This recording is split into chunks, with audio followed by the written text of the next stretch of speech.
ವಕ್ಫ್ ಕಾಯ್ದೆ ತಿದ್ದುಪಡಿಗೆ ನಾವು ಸಾಕಷ್ಟು ವಿರೋಧ ವ್ಯಕ್ತಪಡಿಸಿದೆವು. ಜೆಪಿಸಿ ಕಮಿಟಿ ಸಭೆಯಲ್ಲಿ ಈ ಬಗ್ಗೆ ನಾವು ಸಾಕಷ್ಟು ಪ್ರಶ್ನೆ ಕೇಳಿ ಸವಾಲು ಹಾಕಿದ್ದೇವೆ ಎಂದು ಕಲಬುರಗಿಯಲ್ಲಿ ರಾಜ್ಯಸಭಾ ಸದಸ್ಯ ನಾಸಿರ್ ಹುಸೇನ್ ಹೇಳಿದರು.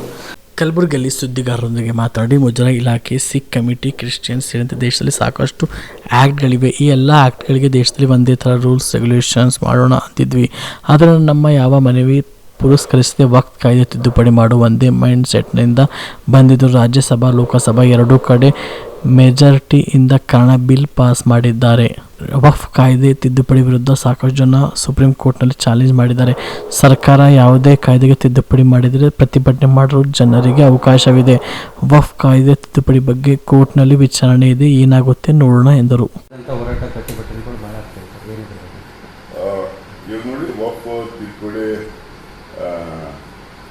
ಪಾರ್ಲಿಮೆಂಟಲ್ಲಿ ತಂದಾಗ ನಾವೆಲ್ಲ ಅಪೋಸ್ ಮಾಡಿದ್ವಿ. ಆಮೇಲೆ ಜಾಯಿಂಟ್ ಪಾರ್ಲಿಮೆಂಟ್ರಿ ಕಮಿಟಿ ಆಗಿತ್ತು.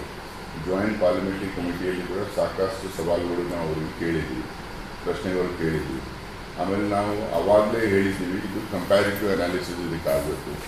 ಇವಾಗ ಮುಜರಾಯಿ department, endowment boards, Hindu religious acts, ಒಂದು 20-25 ಸ್ಟೇಟ್ಸಲ್ಲಿ ಈ ಆ್ಯಕ್ಟ್ಸ್ಗಳು ಇದ್ದಾವೆ. ಸಿಖ್ ಗುರುದ್ವಾರ ಪ್ಲೇಸಸ್, ಶಿರೋಮಣಿ ಗುರುದ್ವಾರ ಆ್ಯಕ್ಟ್ ಅಂದಿದೆ. ಕ್ರಿಶ್ಚಿಯನ್ ಕಮ್ಯುನಿಟಿ ಕೂಡ ಕೆಲವೊಂದು ಕಡೆ ಕಾರ್ಪೊರೇಷನ್ ಕೌನ್ಸಿಲ್ಸ್ ಎಲ್ಲ ಮಾಡಿದ್ದಾರೆ.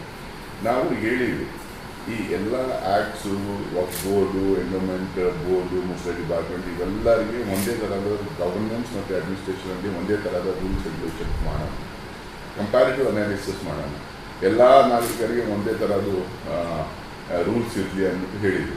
ಆದರೆ ಅವರು ಕಂಪ್ಯಾರಿಟಿವ್ ಅನಾಲಿಸಿಸ್ ಮಾಡೋಕ್ಕೆ ರೆಡಿ ಇರಲಿಲ್ಲ, ಕೇಳೋಕ್ಕೆ ರೆಡಿ ಇರಲಿಲ್ಲ. ಒಂದೇ ಮೈಂಡ್ಸೆಟ್ಟಿಂದ ಬಂದಿದ್ದರು, ಇದು ತಿದ್ದುಪಡಿ ಮಾಡಲೇಬೇಕಂದ್ಬಿಟ್ಟು ಸಿಕ್ಕಾಪಟ್ಟಿ ಮಿಸ್ಇನ್ಫಾರ್ಮೇಷನ್ ಕ್ಯಾಂಪೇನ್ ನಡೆಸಿದ್ದಾರೆ.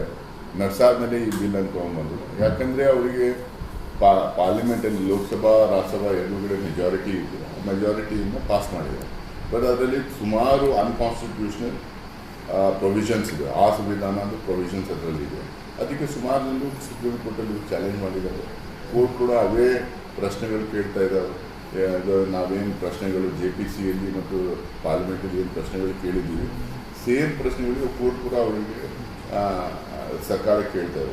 ಅಲ್ಲಿ JPCಯಲ್ಲಿ ಕೂಡ ಅವ್ರ ಹತ್ರ ಉತ್ತರ ಇರಲಿಲ್ಲ, ಪಾರ್ಲಿಮೆಂಟಲ್ಲಿ ಉತ್ತರ ಇರಲಿಲ್ಲ, ಇಲ್ಲಿ ಕೂಡ ಉತ್ತರ ಕೂಡ ಕಾಣ್ತಾ ಇಲ್ಲ.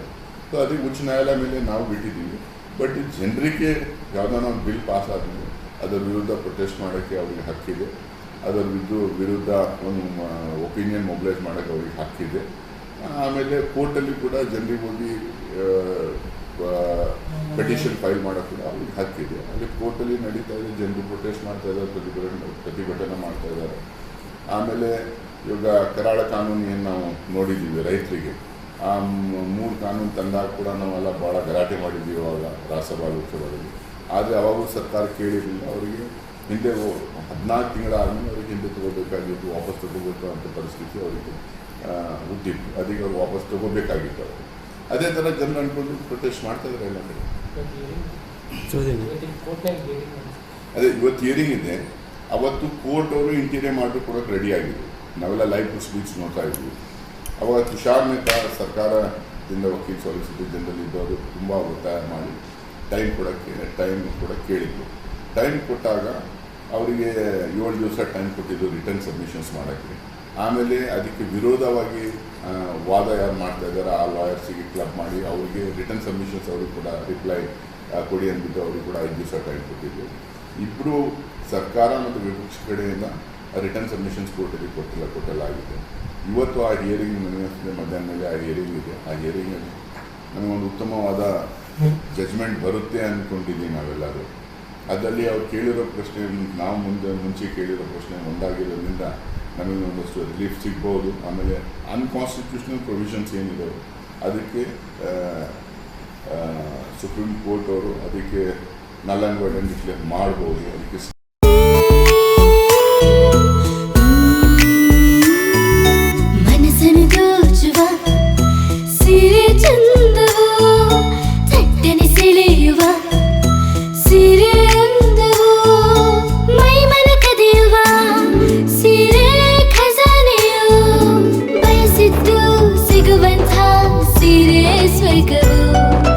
ಮದುವೆಯ ಸಂಭ್ರಮದ ಚಿತ್ತಾರದ ಸೀರೆಗಳು